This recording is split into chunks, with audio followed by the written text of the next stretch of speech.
आज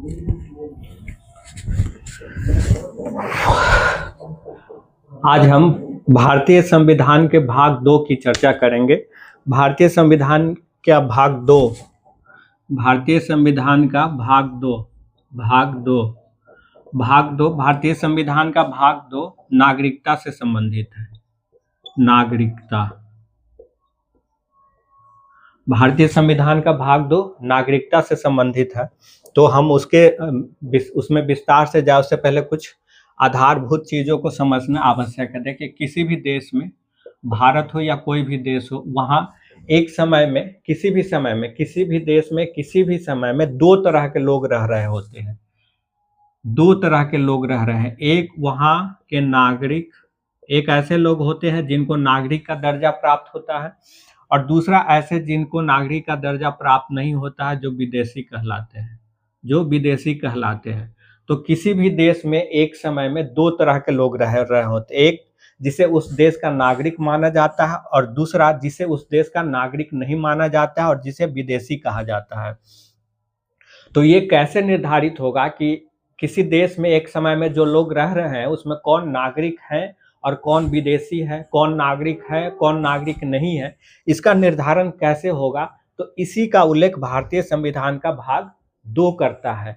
इसके अलावा ये उल्लेख इसलिए भी आवश्यक था कि जब भारत का संविधान लागू हुआ तो भारत के संविधान निर्माताओं ने ये तय किया कि भारत के भीतर कुछ अधिकार, जैसे अगर हम मौलिक अधिकार की ही बात करें तो मौलिक अधिकार में कुछ अधिकार ऐसे हैं जो सिर्फ भारत के लोगों को ही प्राप्त है, यानी उन्हीं को प्राप्त है जो भारत के नागरिक है, जबकि बाकी के जो मौलिक अधिकार है वो सबको प्राप्त है, यानी भारत के भीतर एक समय में रहने वाले हर व्यक्ति को अधिकार प्राप्त है, चाहे वो भारत के नागरिक हो चाहे भारत के नागरिक नहीं हो। जैसे अगर आप फंडामेंटल राइट की बात करें, मौलिक अधिकार, तो अनुच्छेद 15, अनुच्छेद 16, अनुच्छेद 19, अनुच्छेद 29, अनुच्छेद 30, इस 5 के अंतर्गत जो मौलिक अधिकार दिए गए हैं वो अधिकार सिर्फ भारत के नागरिक को ही प्राप्त है, सिर्फ भारत के नागरिक को ही प्राप्त है, और उनको प्राप्त नहीं है जो कि भारत के नागरिक नहीं है। यानी अनुच्छेद 15, 16, 19, 29, 30 के अंतर्गत जो मौलिक अधिकार है वो अधिकार सिर्फ भारत के नागरिक को ही प्राप्त है। तो इसके अलावा अगर आप संविधान के दूसरे हिस्सों में जाएं, जैसे भारत में राष्ट्रपति बनने का अधिकार, उपराष्ट्रपति बनने का, राज्यपाल, संसद सदस्य, विधानसभा सदस्य, महाधिवक्ता, महान्यायवादी, इस तरह के पद पे बैठने का अधिकार सिर्फ भारत के नागरिक को ही प्राप्त है। तो अगर ये सारे अधिकार सिर्फ नागरिक को ही प्राप्त है तो फिर ये निर्धारित करना जरूरी हो जाता है कि कौन भारत का नागरिक है और कौन भारत का नागरिक नहीं है। तो भारतीय संविधान का जो भाग 2 है वह इसी बात को निर्धारित करता है कि कौन भारत का नागरिक है और कौन भारत का नागरिक नहीं है। तो आइए हम भारतीय संविधान के भाग 2 का चर्चा करते हैं।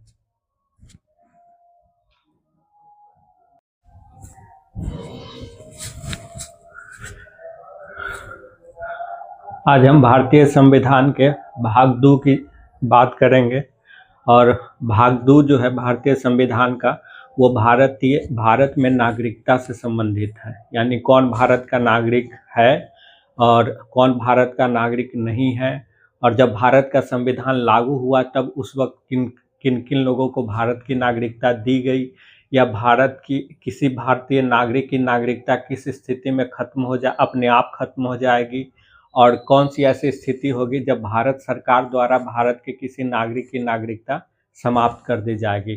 तो इन सभी स्थितियों का हम अध्ययन करेंगे। इससे पहले जब हमने भारत के संविधान के भाग 1 का जब हमने जिक्र किया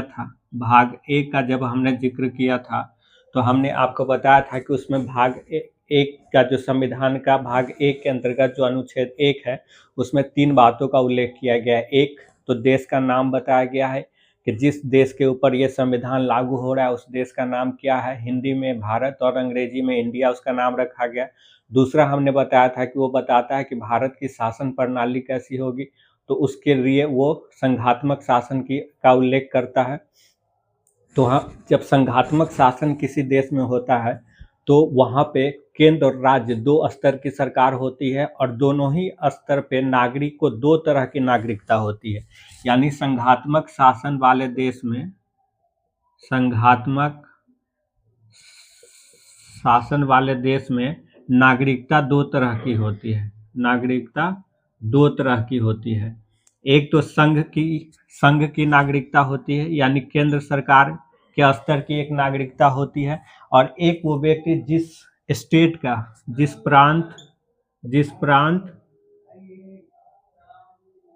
प्रांत या राज्य का निवासी हो, जिस प्रांत या राज्य का निवासी हो, उसका नागरिक होता है, उसका नागरिक होता है। तो ये दो तरह की नागरिकता होती है संघात्मक शासन के अंतर्गत। लेकिन भारत दुनिया का एक ऐसा संघात्मक शासन वाला देश है जहां सिर्फ एकल नागरिकता है। भारत में क्या है? भारत में एकल नागरिकता है। एकल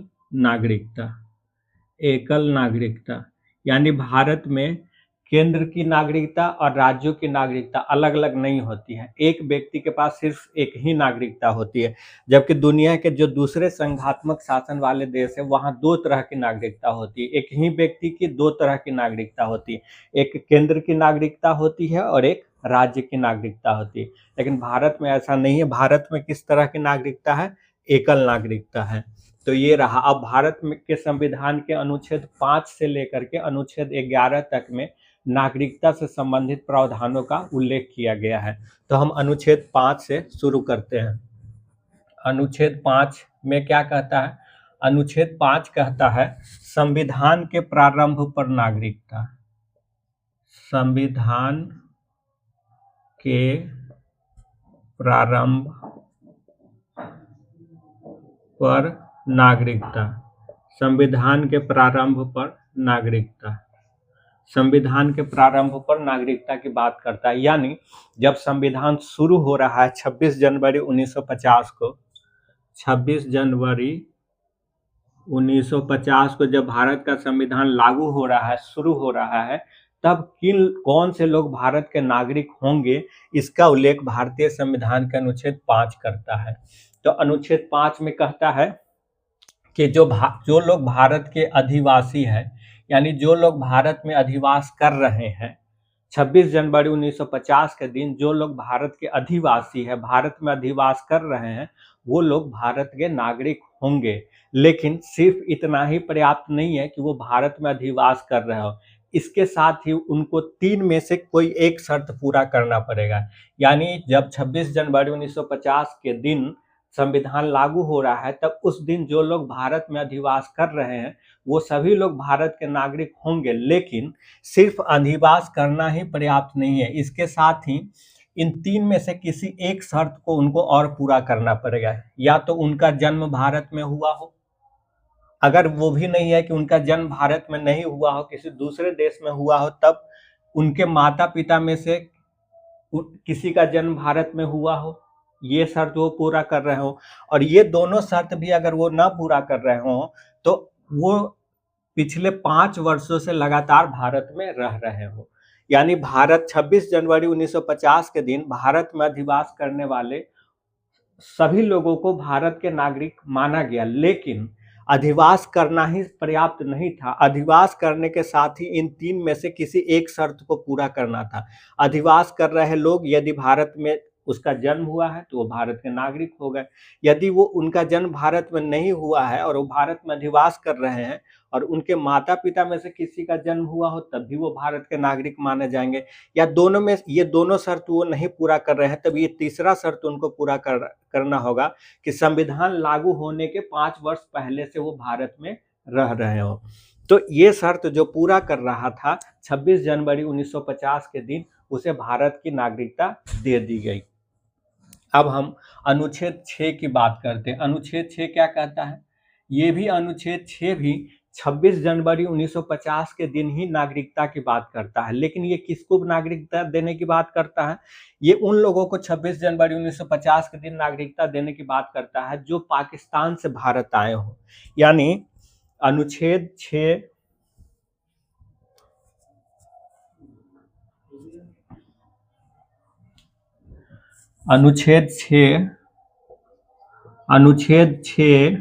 क्या कहता है? पाकिस्तान से भारत आने वाले को भारत की नागरिकता, भारत की नागरिकता, भारत की नागरिकता, पाकिस्तान से भारत आने वाले को भारत का नागरिक बनाने की बात करता है। और किस दिन? 26 जनवरी 1950 के दिन। तो पाकिस्तान से भारत आने वाले कैसे लोग? मान ले जैसे भारत का विभाजन हुआ 15 अगस्त 1947 को, तो उस दौरान या उसके पहले भी बहुत सारे लोग भारतीय वर्तमान जो भारत है इस हिस्से से हटकर पाकिस्तान वाले हिस्से में चले गए। तो ऐसे लोग अगर पाकिस्तान से वापस आते हैं, ठीक है, तो उन लोगों को भारत का नागरिक माना जाएगा, लेकिन उसके लिए उन्हें कुछ शर्त पूरा करना पड़ेगा। जो पाकिस्तान से भारत आ रहे हैं उनको 26 जनवरी 1950 के दिन भारत की नागरिकता दी गई, लेकिन शर्त ये थी कि उनके माता पिता या दादा दादी में से कोई एक अविभाजित भारत में जन्म लिए हो। यानी जो पाकिस्तान वाला हिस्सा बना आज़ादी के बाद 15 अगस्त 1947 या 14 अगस्त 1947 के दिन जो नया पाकिस्तान बना, नया राष्ट्र के रूप में पाकिस्तान बना, यदि उस पाकिस्तान वाले हिस्से से कोई व्यक्ति भारत का नागरिक भारत में आ गया तो उसको भारत की नागरिकता दी गई 26 जनवरी 1950 के दिन। लेकिन उसको नागरिकता किस शर्त पे दी गई? इस शर्त पे कि उसके माता पिता या उसके दादा दादी में से कोई अविभाजित भारत में जन्म लिए हो, अविभाजित भारत में जन्म लिए हो। और इसके लिए एक डेट लाइन तय की गई 19 जुलाई 1948। ठीक है, कहा गया कि पाकिस्तान से भारत आने वाले वैसे लोग जो 19 जुलाई 1948 के पहले आए और 19 जुलाई 1948 के बाद आए, तो दोनों लोगों को भारत की नागरिकता दी जाएगी। लेकिन शर्त यह है कि जो उन दोनों लोगों के माता पिता या दादा दादी में से कोई एक भारत के अविभाजित भारत में जन्म लिए हो। तो जो 19 जुलाई 1948 से पूर्व आए उनके लिए तो सिर्फ इतना ही शर्त था कि उनके माता पिता या दादा दादी में से कोई अविभाजित भारत में जन्म लिए हो। लेकिन जो लोग 19 जुलाई 1948 के दिन या 19 जुलाई 1948 के पश्चात भारत में आए, जो लोग 19 जुलाई 1948 के पश्चात भारत में आए, उनके लिए शर्त थी कि उनके माता पिता दादा दादी में से कोई एक अविभाजित भारत में जन्म लिए हो। ये तो ठीक है, एक शर्त हुआ। लेकिन दूसरा ये था कि उनको नागरिकता पंजीकरण के माध्यम से मिलेगी। यानी उनको एक जो पंजीकरण अधिकारी थे भारत के, उनके सामने अपने आप को पंजीकृत कराना पड़ेगा आवेदन दे करके, अपना पंजीकरण करवाना पड़ेगा नागरिक के रूप में आवेदन दे करके।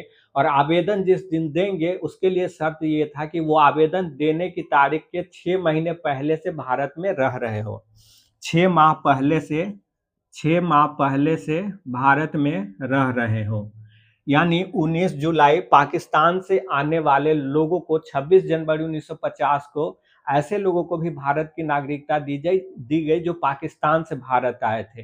लेकिन उसके लिए शर्त ये थी कि उनके माता पिता और दादा दादी में से कोई एक अविभाजित भारत में जन्म लिए हो। दूसरा शर्त ये थी कि यदि वो 19 जुलाई 1948 से पूर्व आ गए, ठीक आ गए थे, जैसे भारत का विभाजन तो 14 अगस्त को ही हो गया था, तो अगर वो 14 अगस्त 1947 को ही हो गया था, तो अगर वो 19 जुलाई 1948 के पूर्व ही आ गए थे, तब तो उनके माता पिता दादा दादी में से कोई एक भारत में अविभाजित भारत में जन्म लिए थे तो वो भारत के नागरिक हो गए। इतना ही शर्त था।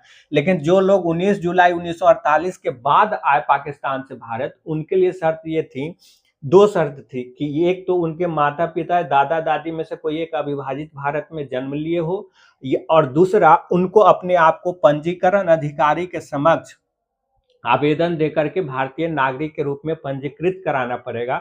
और इस पंजीकरण जब वो इसके लिए आवेदन देंगे पंजीकरण के लिए, तो शर्त ये था कि उसके 6 माह पहले से वो भारत में रह रहे हो। तो अनुच्छेद 6 में किसको नागरिकता दी गई? पाकिस्तान से भारत आने वाले लोगों को। अब अनुच्छेद 7 है। अनुच्छेद 7 कहता है भारत से पाकिस्तान को प्रव्रजन करने वाले लोगों को नागरिकता का अधिकार। अनुच्छेद 7 कहता है, अनुच्छेद 7 जो भारत के संविधान में लिखा है, अनुच्छेद 7 में जो लिखा है वो कहता है कि भारत से पाकिस्तान भारत से पाकिस्तान को प्रव्रजन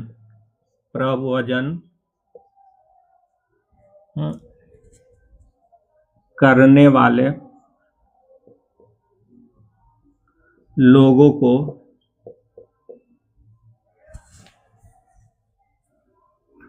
भारत की नागरिकता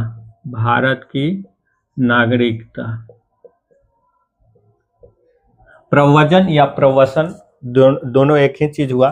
तो अनुच्छेद 7 कहता है कि जो लोग भारत से पाकिस्तान चले गए ऐसे लोगों को भारत 26 जनवरी 1950 के दिन भारत के नागरिकता देने की बात हो रही है। तो लेकिन जो लोग भारत से पाकिस्तान चले गए उसको कैसे भारत की नागरिकता देंगे 26 जनवरी 1950 के दिन? तो उसके लिए था एक समय तय किया गया था 1 मार्च 1947। 1 मार्च 1947 यानी 1 मार्च 1947 के पहले जो लोग पाकिस्तान वाले हिस्से में चले गए उनको भारत की नागरिकता दी गई। 1 मार्च 1947 के पूर्व जो लोग पाकिस्तान वाले हिस्से में चले गए उनको भारत की नागरिकता दी गई। आप ध्यान रखिएगा, भारत का विभाजन तो 15 अगस्त या 14 अगस्त 1947 को नया पाकिस्तान बनता है, लेकिन यहाँ तय किया गया है 1 मार्च 1947। तो इसका मतलब हुआ कि जिस हिस्से को मिलाकर के पाकिस्तान बना, भारत वाले हिस्से से कोई व्यक्ति 1 मार्च 1947 से पूर्व पाकिस्तान वाले हिस्से में, जो बाद में पाकिस्तान बना, उस हिस्से में चला गया, लेकिन बाद में वो 1 मार्च 1947 के पूर्व वो चला गया, लेकिन बाद में जब भारत बन गया यानी भारत और पाकिस्तान नाम के दो अलग राष्ट्र का निर्माण हो गया, तो उसके बाद अगर वो भारत में फिर से वापस आ गया, फिर से भारत में वापस आ गया और वापस कैसे आया? परमिट लेकर के, परमिट अधिकारी के माध्यम से वो परमिट लेकर के आया, यानी उसके पास परमिट प्रमाण पत्र होना चाहिए और वो परमिट लेकर के इस आधार पे आया हो कि अब हम अस्थायी रूप से भारत में ही रहेंगे। तो इस अस्थायी वास के परमिट के साथ अगर वो भारत में आया है तो उसे भारत का नागरिक माना जाएगा। लेकिन शर्त ये था कि ये परमिट के साथ जो भारत आए हैं उनको भारत का नागरिक तो माना जाएगा, लेकिन उनकी नागरिकता इस रूप में तय होगी कि जो 19 जुलाई 1948 के बाद वाला यहाँ डेडलाइन तय किया गया कि अनुच्छेद 6 के अंतर्गत जो लोग 19 जुलाई 1948 के बाद भारत आए उनको क्या करना पड़ा? पंजीकरण अधिकारी के सामने खुद को पंजीकृत करवाना पड़ा। तो इन लोगों को भी पंजीकरण अधिकारी के सामने खुद को पंजीकृत करवाना पड़ेगा और पंजीकरण आवेदन देने के 6 माह पहले से इनको भारत में ये शर्त है कि ये पंजीकरण आवेदन के लिए जिस दिन आवेदन दे उसके 6 माह पहले से लगातार भारत में रह रहे हो, इनका भी सर्टिफिकेट इनके पास होना चाहिए। तो भारत से जो लोग पाकिस्तान चले गए उनको अनुच्छेद 7 के अंतर्गत भारत का नागरिक 26 जनवरी 1950 को माना गया, बशर्ते कि वो भारत वापस लौट आए हो पाकिस्तान से और इस परमिट के साथ, भारत सरकार के इस परमिट के साथ वो आए हो कि अब वो अस्थायी रूप से इसी देश में रहना चाहते हो। तो हमने अनुच्छेद 5 में देखा कि संविधान के प्रारंभ पे नागरिकता किनको दी गई? भारत में अधिवास करने वाले लोगों को अनुच्छेद 5 के अंतर्गत नागरिक बनाया गया 26 जनवरी 1950 को। लेकिन सिर्फ अधिवास करना ही पर्याप्त नहीं था, नीचे दी गई 3 में से किसी एक शर्त को पूरा करना आवश्यक था। अनुच्छेद 6 के अंतर्गत उन लोगों को भारत का नागरिक बनाया गया 26 जनवरी 1950 को जो लोग पाकिस्तान से भारत आए थे। तो पाकिस्तान से भारत आए थे तो उसके लिए शर्त ये था कि उनके माता पिता या दादा दादी में से कोई अविभाजित भारत में जन्म लिए हो, एक। और दूसरा शर्त ये था कि यदि 19 जुलाई 1948 से पूर्व आए हो तो इतना ही शर्त सफिशिएंट था कि उनके माता पिता दादा दादी में से कोई अविभाजित भारत में जन्म लिए हो तो उनका पूरा हो गया, वो नागरिक हो गए। लेकिन अगर वो 19 जुलाई 1948 के दिन या उसके बाद भारत में आए हो तब उनको नागरिकता पाने के लिए भारत के पंजीकरण अधिकारी के सामने खुद को पंजीकृत करवाना पड़ेगा और पंजीकरण के लिए आवेदन देने के लिए आवश्यक शर्त यह था कि पंजीकरण देने के 6 माह पहले से वो भारत में रह रहे हो। अनुच्छेद 7 के अंतर्गत किसको नागरिकता दी गई? अनुच्छेद 7 के अंतर्गत ऐसे लोगों को भारत की नागरिकता दी गई जो भारत से पाकिस्तान चले गए थे, लेकिन बाद में फिर से भारत वापस आ गए और इस शर्त के साथ आए कि वो भारत में अस्थायी रूप से निवास करना चाहते हैं और इसका एक परमिट उनके पास भारत सरकार के द्वारा जारी किया गया रहा हो। यानी इस परमिट के साथ वो भारत आए हों कि वो अस्थायी रूप से भारत में ही रहना चाहते हैं, तो उनको भारत की नागरिकता दी गई। शर्त ये थी कि वो भी अपने आप को पंजीकरण अधिकारी के सामने पंजीकृत करवाएं। अब अनुच्छेद 8 में के अंतर्गत भी नागरिकता की बात है। अनुच्छेद 8 भी 26 जनवरी 1950 के दिन ही नागरिक बनाने की बात करता है, लेकिन ये किसको नागरिक बनाने की बात करता है? जो लोग भारत से बाहर विदेश में रह रहे हैं, जो लोग भारत से बाहर विदेश में रह रहे हो। यानी 26 जनवरी 1950 के दिन जिस दिन संविधान लागू हुआ, उस दिन ऐसा हो सकता है कि भारत के बहुत सारे लोग दूसरे देश में रह रहे हों, तो उनको नागरिकता देने की बात की गई, यानी उनको भारत का नागरिक बनाया गया। लेकिन उनके लिए शर्त ये रखा गया कि उनके माता पिता या दादा दादी में से कोई अविभाजित भारत में जन्म लिए हो, तो ऐसे लोगों को भी भारत का नागरिक बना दिया गया। तो इस तरह हमने 4 अनुच्छेद की बात की, अनुच्छेद 5, अनुच्छेद 6, अनुच्छेद 7 और अनुच्छेद 8। ये 4 अनुच्छेद किसको नागरिक बनाने की बात करता है? ये 4 अनुच्छेद उन लोगों को भारत की नागरिकता ये 4 अनुच्छेद 26 जनवरी 1950 के दिन भारत में कौन लोग नागरिक भारत के हुए, इसकी बात करता है। यानी जिस दिन भारत का संविधान लागू हुआ, उस दिन कौन कौन लोग भारत के नागरिक थे, इस बात की जानकारी कहाँ से मिलती है? अनुच्छेद 5, अनुच्छेद 6, अनुच्छेद 7 और अनुच्छेद 8 से जानकारी मिलती है। तो ये 4 अनुच्छेद इस बात को बताता है कि 26 जनवरी 1950 के दिन जब सब भारत का संविधान लागू हुआ, तो कौन कौन लोग भारत के नागरिक थे। अब हम इसके बाद के जो और अनुच्छेद आते हैं 9, 10, 11, उसकी चर्चा करते हैं।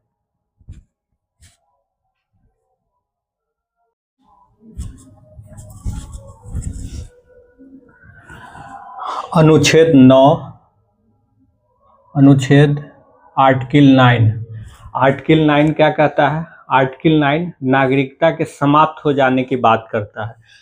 आर्टिकल 9 कहता है विदेशी राज्य की नागरिकता स्वेच्छा से अधिक ग्रहण करने की स्थिति में भारत की नागरिकता का समाप्त हो जाना।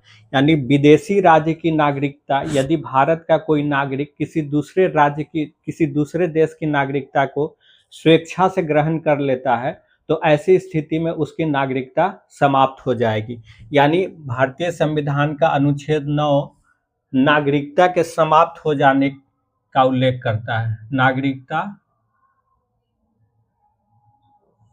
नागरिकता की समाप्ति का उल्लेख, यानी किसी भारतीय नागरिक की नागरिकता अनुच्छेद 9 के अधीन समाप्त हो जाएगी यदि वह नागरिक किसी दूसरे देश की नागरिकता को ग्रहण कर लेता है। यानी एक ही साथ भारत में दोहरी नागरिकता की अनुमति नहीं है। भारत में दोहरी नागरिकता की अनुमति नहीं है। यानी एक ही साथ आप भारत के भी नागरिक हो और किसी दूसरे देश के भी नागरिक हो, ऐसी अनुमति भारत के संविधान में नहीं है।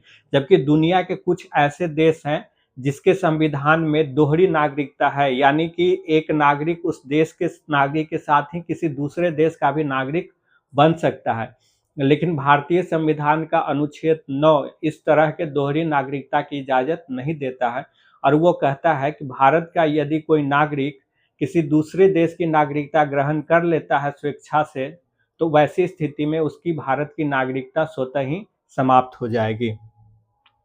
अनुच्छेद 10 क्या कहता है? अनुच्छेद 10 कहता है भारत के नागरिकों की भारत की नागरिकता का बना रहना। यानी जो भारत के नागरिक हैं उसके नागरिक अधिकार का बना रहना। ये कहता है कि संसद विधि बनाती है, यदि संसदीय विधि के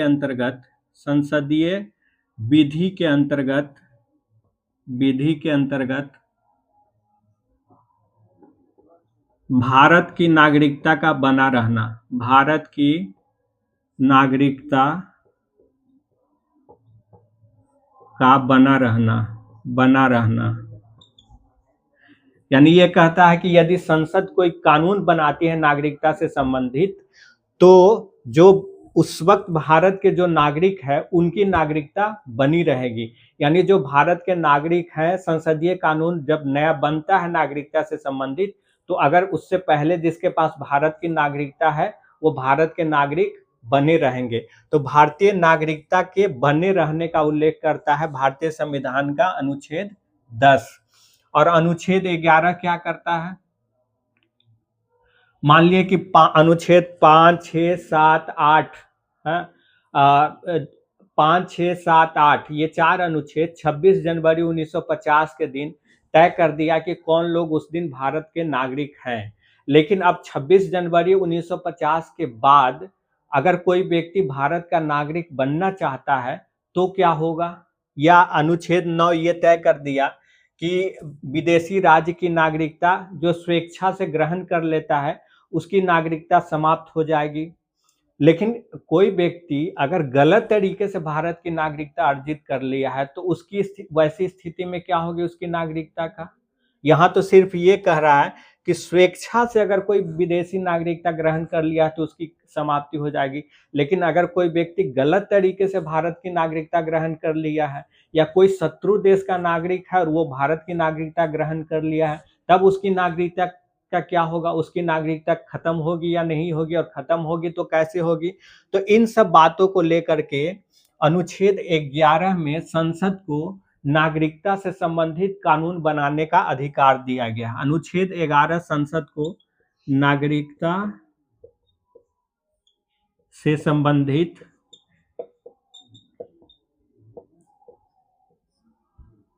कानून बनाने का अधिकार दिया है। नागरिकता को नियमित करने, नागरिकता को रेगुलेट करने, नियमित करने से संबंधित कानून बनाने का अधिकार भारतीय संसद को दिया गया है। किसे दिया गया है? भारतीय संसद को।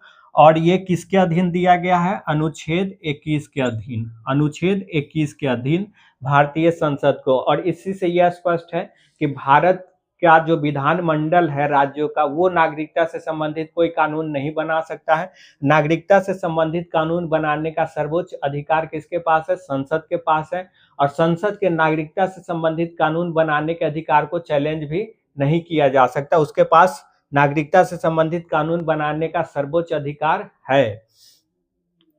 अब ये संसद को नागरिकता से संबंधित कानून बनाने का अधिकार है, तो संसद ने इस अधिकार का इस्तेमाल करके 1956 में पहली बार एक नागरिकता संशोधन अधिनियम 1955 लेकर के आई। नागरिकता संशोधन अधिनियम 1955 लेकर के आई पहली बार। और इस नागरिकता संशोधन अधिनियम जो संसद द्वारा 1955 में बनाया गया, उसमें नागरिकता ग्रहण करने और नागरिकता के खत्म हो जाने के बात की गई। यानी कि किस तरीके से कोई नया व्यक्ति भारत की नागरिकता को ग्रहण कर सकता है और किस स्थिति में भारत के नागरिक की नागरिकता समाप्त हो जा सकती है, उसका उल्लेख किया। तो उसने नागरिकता के ग्रहण के 5 तरीके बताए और नागरिकता के समाप्त हो जाने के 3 तरीके बताए। तो नागरिकता के ग्रहण के जो 5 तरीके हैं वो है जन्म, वंश परंपरा, पंजीकरण, देशीयकरण और क्षेत्र अधिग्रहण। देशीयकरण को ही प्राकृतिक रूप से नागरिकता ग्रहण करने की बात होती है। ये देशीयकरण की जो प्रक्रिया है उसी को प्राकृतिक रूप से नागरिकता ग्रहण करने की प्रक्रिया भी कहा जाता है। और ये जो नागरिकता संशोधन अधिनियम 1955 में बना, इसमें अब तक कई बार संशोधन हुआ है। 1957 में संशोधन हुआ, 1985 में संशोधन हुआ। अगर लेटेस्ट आप बोले तो 2019 में सीएए नाम का चर्चा खूब हुआ था। तो ये क्या है? सिटीजनशिप अमेंडमेंट एक्ट, नागरिकता संशोधन अधिनियम। नागरिकता संशोधन अधिनियम, ये भी वही है, नागरिकता संशोधन अधिनियम। नागरिकता संशोधन अधिनियम 2019 में बना था, उससे पहले 2015 में बना था। पहली बार नागरिकता संशोधन अधिनियम 1955 में आया था। तो ये नागरिकता संशोधन अधिनियम यानी संसद को नागरिकता से संबंधित कानून बनाने का अधिकार है। इस कानून के द्वारा संसद ने तय किया कि कोई नया व्यक्ति जो भारत का नागरिक नहीं है, किसी दूसरे देश का नागरिक है, अगर वो भारत का नागरिक बनना चाहे तो कैसे बनेगा। या कोई भारतीय मूल का व्यक्ति भारत के बाहर रह रहा है तो वो कैसे नागरिक बनेगा, या कोई भारत का नागरिक है और वो विदेश में रह रहा है, वहाँ उसका बच्चा जन्म लेता है तो उसकी नागरिकता का क्या होगा। इन सब चीज़ों को सुलझाने के लिए संसद द्वारा पहली बार नागरिकता संशोधन अधिनियम 1955 बनाया गया, और उसके बाद कई बार नागरिकता संशोधन अधिनियम बनाया गया, जिसमें सबसे अंतिम बार 2019 में नागरिकता संशोधन अधिनियम बनाया गया था। तो जो नागरिकता संशोधन अधिनियम 1955 में पहली बार बनाया गया, उसमें कहा गया कि जन्म के आधार पे नागरिकता का अधिकार। इसमें कहा गया कि जो लोग 26 जनवरी 1950 के दिन या उसके बाद भारत में जन्म लिए हो, वो भारत के नागरिक होंगे। 26 जनवरी 1950 के दिन या उसके बाद जो लोग भारत में जिनका भी भारत में जन्म हुआ, वो सभी भारत के नागरिक माने जाएंगे। वंश परंपरा के द्वारा नागरिकता, मान लीजिए कोई भारत का नागरिक है, वो विदेश में रह रहा और वहां उसका बच्चा पैदा हुआ, तो वो भारत का नागरिक होगा वंश परंपरा के आधार पर। चूंकि उसके माता पिता भारत के नागरिक हैं, तो ऐसी स्थिति में वो वंश परंपरा के आधार पर भारत का नागरिक हो जाएगा। पंजीकरण के द्वारा तीन तरह के लोग भारत के नागरिक हो सकते हैं। पंजीकरण के द्वारा तो सबसे पहले ऐसे लोग पंजीकरण के माध्यम से भारत के नागरिक हो सकते हैं जो भारतीय मूल के हैं लेकिन किसी दूसरे देश की नागरिकता ग्रहण किए हुए हैं, और वो लोग पंजीकरण के माध्यम से भारत के नागरिक बन सकते हैं। दूसरा, ऐसे लोग भारत के नागरिक के लिए पंजीकरण के माध्यम से नागरिकता प्राप्त कर सकते हैं जिसने अगर वो पुरुष हो और भारतीय मूल की महिला से, भारत के ऐसी महिला के साथ उसका विवाह हो जो भारत की नागरिक है, तो वो भी पंजीकरण के माध्यम से। या कोई महिला है, विदेशी महिला है, और उसने किसी भारतीय पुरुष से मतलब भारत के जो नागरिक है पुरुष, उससे अगर उसने विवाह किया हो, तो वो भी पंजीकरण के द्वारा भारत की नागरिकता ग्रहण कर सकता है। इसके अलावा अगर कोई वयस्क व्यक्ति है जो विदेश में रह रहा हो लेकिन जिसके माता पिता भारत के नागरिक हो, या जिसके माता पिता भारत के नागरिकता को पंजीकरण के माध्यम से ग्रहण किया हो, यानी विदेश में रह रहा कोई वयस्क व्यक्ति जिसके माता पिता पंजीकरण के माध्यम से भारत की नागरिकता ग्रहण किए हो, तो वो भी पंजीकरण के माध्यम से भारत की नागरिकता को ग्रहण कर सकते हैं।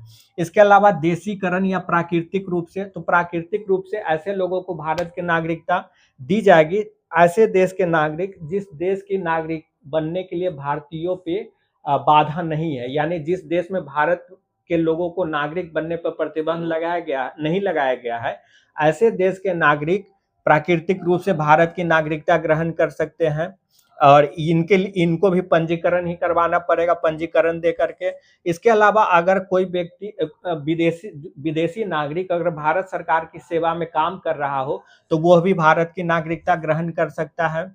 इसके अलावा जो 8वीं अनुसूची की भाषा है, कोई विदेशी व्यक्ति जो 8वीं अनुसूची में वर्णित भाषा को जानता हो, तो वह भी भारत की नागरिकता ग्रहण कर सकता है। तो इस तरीके से। इसके अलावा नागरिकता अधिग्रहण का एक और तरीका है क्षेत्रीय अधिग्रहण।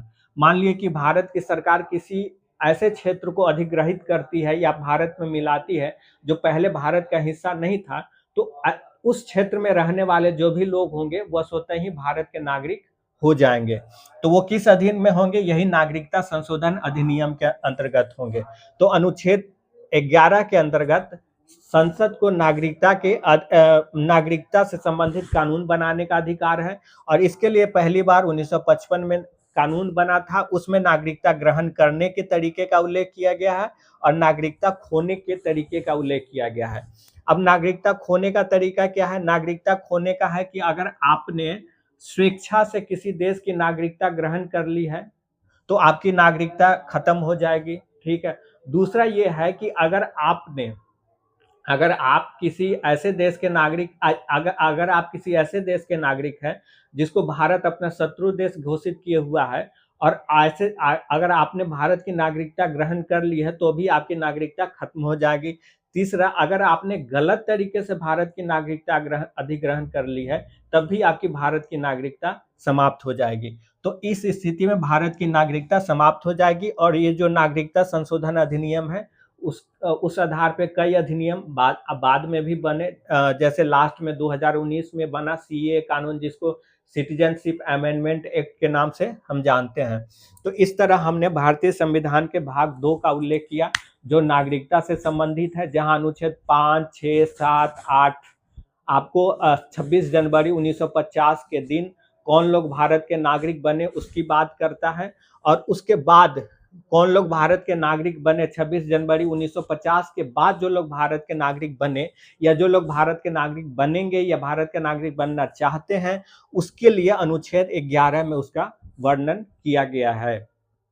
तो इस तरह हमने पूरा देखा भाग 2 जो नागरिकता से संबंधित है, और आगे हम भाग 1 हमने पहले देखा था, और भाग 2 ये हुआ। अब हम आगे भाग 3 जो मूल अधिकार या मौलिक अधिकार से संबंधित है, हम उसके ऊपर चर्चा करेंगे।